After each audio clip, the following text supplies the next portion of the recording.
Hello student,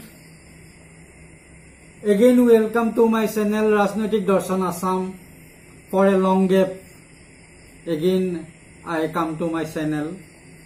Mainly I want to discuss about 6th semester general and major. First of all, I want to discuss about detailed syllabus, major course and past course. ইতিমধ্যে তোমালোকে গম পাইছে যে তোমালোকৰ পৰীক্ষা হ'বই বহুতে ভাবি আছিল পৰীক্ষা নহব বা ইতিমধ্যে ইউজিসি পৰাও এনেকুৱা এটা নিৰ্দেশ ঠিক নহয় এটা নোটিফিকেশন ওলাইছিল যে ফাৰ্স্ট ইয়াৰ আৰু সেকেন্ড ইয়াৰ ছাত্ৰ ছাত্ৰীসকলক প্ৰমোটেড কৰিব লাগে কিন্তু ইতিমধ্যে আমি দেখিছো বা আমাৰ ইউনিভাৰ্সিটি বিলাকে গুৱাহাটী ইউনিভাৰ্সিটি বা জিউএ হক বা আসাম ইউনিভাৰ্সিটি ইতিয়ালৈকে ঠিক তেনেকুৱা এই বিষয়টোৰ ওপৰত চিন্তা চৰ্চা কৰি আছে বা ইতিয়ালৈকে সঠিক হোৱা নাই কিন্তু এটা কথা ক'ব পাৰো যে ফাৰ্স্ট সেমিষ্টাৰ থাৰ্ড সেমিষ্টাৰ আৰু ফিফথ সেমিষ্টাৰ ৰিজাল্ট যেহেতুকে ওলাই গৈছে গতিকে আমি ভাবিছো যে তোমালোকৰ পৰীক্ষা হোৱাটো নিশ্চিত গতিকে বিশেষকে তোমালোকে 6 সেমিষ্টাৰ লাৰ্নাৰ কিনি ষ্টুডেন্ট কিনিয়ে কিন্তু পৰীক্ষাৰ কাৰণে খাজু হ'বলৈ হৈ গৈছে আৰু খুব সম্ভৱ তোমালোকৰ কলেজ খোলাৰ লগে লগে তোমালোকৰ পৰীক্ষা আৰম্ভ হ'ব পাৰে বুলি ধৰি তোমালোকৰ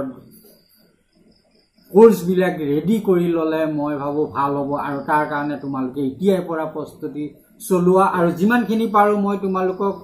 মোৰ চেনেলৰ জৰিয়তে তোমালোকক সম্মুখে নোটস বা মোক সমল দিবলৈ ট্ৰাই কৰিম এতিয়া সাধাৰণতে মই সদ্যহতে তোমালোকক দুটা মেসেজ দিলো যে আজি তোমালোকে আমাৰ doctor Himanta Biswa Sarma education minister যেটো সংবাদ মেল পাতিছিলে তাত তোমালোকৰ কাৰণে এটা ভাল খবৰ আছে তোমালোকৰ ভাই ভনী বা তোমালোকৰ ফ্ৰেন্ড বিলাকক তোমালোকে শেয়াৰ কৰিব পাৰিবা যে অহা বছৰ বা এই বছৰৰ যেটো নিউ এডমিশন যে কলেজ বিলাকত যেটো এডমিশন হ'ব HS to PG level high secondary পৰা হাই সেকেন্ডাৰী কলেজ ইউনিভাৰ্সিটি সকলো বিলাক এডমিশন এপিএল বিপিএল যি নহক সকলো বিলাক এডমিশন তোমালোকৰ ফ্ৰী হ'ব গতিকে তোমালোকৰ এইটো তোমালোকৰ কাৰণে এইটো এটা ভাল খবৰ আৰু কিতাপৰ বাবদ তোমালোকে 1000 টকাকে পাবা বুলিও ইতিমধ্যে সংবাদ মেলত ঘোষণা কৰিছে গতিকে তোমালোকে সংবাদ মেলখনৰ বিষয়ে চালে তোমালোকে ইয়াৰ বিষয়ে জানিবা আৰু তাৰ লগে লগে তোমালোকৰ ভাইটি ভন্টি আছে যদি তাৰ কাৰণে এটা ভাল খবৰ আছে যিসকলে যোৱা বছৰ মেট্ৰিক পাছ কৰিছিলে তেওঁলোকক ইতিয়ালৈকে আনন্দৰাম বৰুৱা বঁটাটো প্ৰদান কৰা হোৱা নাছিলে কিন্তু আজি সংবাদ মেলত ডক্টৰ হিমন্ত বিশ্ব শৰ্মা শিক্ষামন্ত্ৰীয়ে ঘোষণা কৰিছে যে অতি শীঘ্ৰে এসপ্তাহৰ ভিতৰত মানে কি এসপ্তাহৰ পিছৰ পৰাই তোমালোকৰ কে আনন্দৰাম বঁটা প্ৰদানৰ ব্যৱস্থাটো কৰিব গতিকে তোমালোকৰ কাৰণে এই দুটা গুড নিউজ এতিয়া মই মোৰ মূল টপিকস লৈ আহিছো যে মূল টপিকসটোত মই আজি বিশেষকে 6 সেমিষ্টাৰৰ কাৰণে প্ৰথমতে মই ভাবিছো সিলেবাসখনৰ ওপৰত অলপ ডিসকাস কৰি লওঁ আৰু তাৰ পিছত মই সিলেবাসৰ ওপৰত ভিত্তি কৰি তোমালোকৰ কাৰণে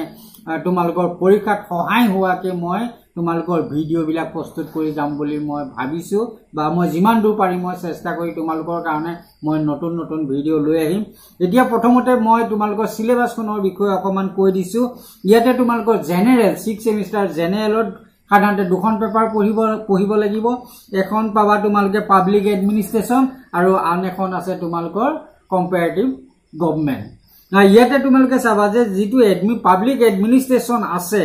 যে ইয়াত তোমালোকে পঢ়িব লাগিব mainly importance of civil service in modern states তাৰ পিছত আছে recruitment promotion public service commission তাৰ পিছত financial administration concept and principle of budgeting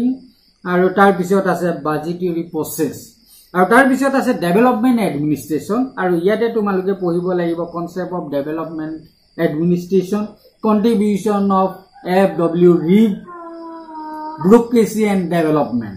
আৰু তাৰ পিছত আছে Citizen and Administration Concept of Accountability Control over Administration Redressal of Public Grievances এইটো পেপাৰ হল তোমালোকৰ লোক প্ৰশাসনৰ ওপৰত এইটো সিলেবাস গতিকে ইয়াৰ ওপৰতো মই যিমান দূৰ পাৰে তোমালোকক পৰীক্ষাত সহায় হোৱাকে মই তোমালোকৰ কাৰণে ভিডিও বিলাক লৈ আহিম গতিকে তোমালোকে মোৰ চেনেলটো চাই থাকিবা এতিয়া মই সেকেন্ড পেপাৰটো লৈ আহিছো তোমালোকৰ যেটো কম্পাৰেটিভ গভৰ্নমেন্ট বুলি কৈছো ইয়াতে তোমালোকে পঢ়িব লাগিব চীন আৰু সুইজাৰল্যান্ড গতিকে চাইনিজ কনস্টিটিউশন বা চাইনা বুলি কলে আমি পঢ়িব লাগিব পিপলছ ৰিপাব্লিক চাইনা ইয়াত থাকিব ৰিভলিউশনাৰী লিগেসি কমিউনিষ্ট ৰিভলিউশন আৰু তাৰ পিছত আহিব ষ্ট্ৰাকচাৰ অফ গভৰ্নমেন্ট এনপিসি আৰু তাৰ পিছত আছে প্ৰেসিডেন্ট এণ্ড ষ্টেট কাউন্সিল আৰু তাৰ পিছত আছে পিপলছ কোৰ্ট আৰু পঢ়িব লাগিব তোমালোকে পিপলছ পিউৰেটৰিজ আৰু তাৰ পিছত আছে চাইনাৰ সেকেন্ড পাৰ্টটো চীনৰ দ্বিতীয় খণ্ডটো তোমালোকে পঢ়িব লাগিব ইয়াত পাবা right and duties of the citizen rules of communist party চীন সংবিধানৰ বিষয়ে তোমালোকে এখিনি পঢ়িব লাগিব তাৰ পিছত আহিব সুইজাৰল্যান্ড বা সুইস কনস্টিটিউশন আৰু সুইস কনস্টিটিউশনৰ ভিতৰত তোমালোকৰ থাকিব Swiss political tradition structure of federal government legislature executive and judiciary আৰু সুইজাৰল্যান্ড কনস্টিটিউশনৰ তোমালোকৰ সেকেন্ড পাৰ্টত থাকিব সুইস ফেডাৰেলিজম এণ্ড ডাইৰেক্ট ডেমক্ৰেসি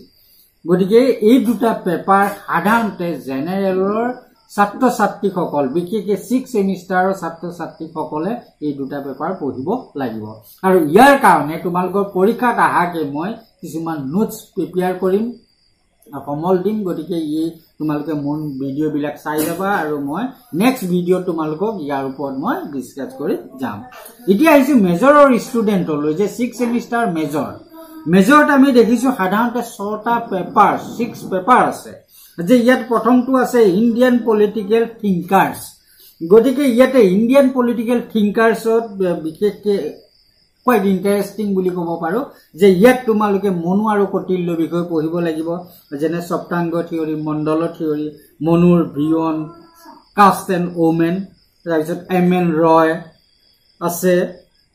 এমকে গান্ধীৰ ওপৰত পঢ়িব লাগিব তাৰ পিছত গান্ধীজীৰ বিশেষকৈ সত্যাগ্ৰহ ট্ৰাষ্ট্ৰীশিপ আছে আৰু জৱাহৰলাল নেহৰু আম্বেদকাৰ জয়প্ৰকাশ নাৰায়ণ এওঁলোকৰ আইডিঅলজি তোমালোকে পঢ়িব লাগিব যে এইখিনি বিশেষকৈ তোমালোকৰ আছে ক'ত ফাৰ্ষ্ট পেপাৰত গতিকে ইয়াৰ ওপৰতো মই তোমালোকৰ কাৰণে কিছুমান ভিডিও লৈ আহিম গতিকে তোমালোকে মোৰ চেনেলটো চাই থাকিবা আৰু সেকেন্ড পেপাৰত আহিব সিলেক্ট কনস্টিটিউশন ইয়াতে পাবাই তোমালোকে ইয়াতো চাইনা আৰু সুইজাৰল্যান্ডৰ বিষয়ে পঢ়িব লাগিব আৰু তাৰ পিছত 3 নম্বৰ পেপাৰটো আছে পলিটিক্স ইন নৰ্থ ইষ্ট বা তোমালোকে পঢ়িব লাগিব জেনাৰেল সোচিয়োলজি তাৰ পিছতে 4th পেপাৰটো আছে কন্টেম্পৰাৰী পলিটিক্যাল আইডিঅলজিজ আৰু আছে ওমেন অফ পলিটিক্স তাৰপিছত 5th পেপাৰ আছে আৰবান লোকেল গভৰ্নমেন্ট বা পলিটিক্যাল সোচিয়োলজি আৰু তাৰ পিছত আছে ডেমক্ৰেসি ইন ইণ্ডিয়া বা হিউম্যান ৰাইটস গতিকে এই 6টা পেপাৰ হ'ল 6 সেমিষ্টাৰ মেজৰ ষ্টুডেন্ট গতিকে ইয়াৰ ওপৰত মই তোমালোকক মোৰ সামৰ্থ্য অনুসৰি বা কিতাপৰ সহায় লৈ মই যিমান চমুকে পাৰো তোমালোকৰ কাৰণে মই কিছুমান নোটছ পৰীক্ষাত আহাকে মই কিছুমান নোটছ প্ৰিপেয়াৰ কৰিম গতিকে তোমালোকে মোৰ নেক্সট ভিডিও বিলাক চাবলৈ নাপাহৰিবা আৰু এটা কথা কৈ থৈ দিও যে তোমালোকৰ পৰীক্ষা হ'বই গতিকে তোমালোকে ইতিয়াৰ পৰা তোমালোকে ৰেডি হোৱা আৰু তোমালোকে ইতিয়াৰ পৰা যদি খাজু নোহোৱা নহলে পিছত তোমালোকে অসুবিধা পাবা গতিকে ইতিয়াৰ পৰা তোমালোকে তোমালোকৰ কোৰ্স বিলাক বা তোমালোকৰ কিতাপ বিলাক পঢ়িবলৈ চেষ্টা কৰা আৰু শেষত মই আকৌ কৈছো তোমালোকে মোৰ চেনেলটো তোমালোকৰ বন্ধুবৰ্গলৈ শ্বেয়াৰ কৰিবা সাবস্ক্ৰাইব কৰিবলৈ নাপাহৰিবা ধন্যবাদ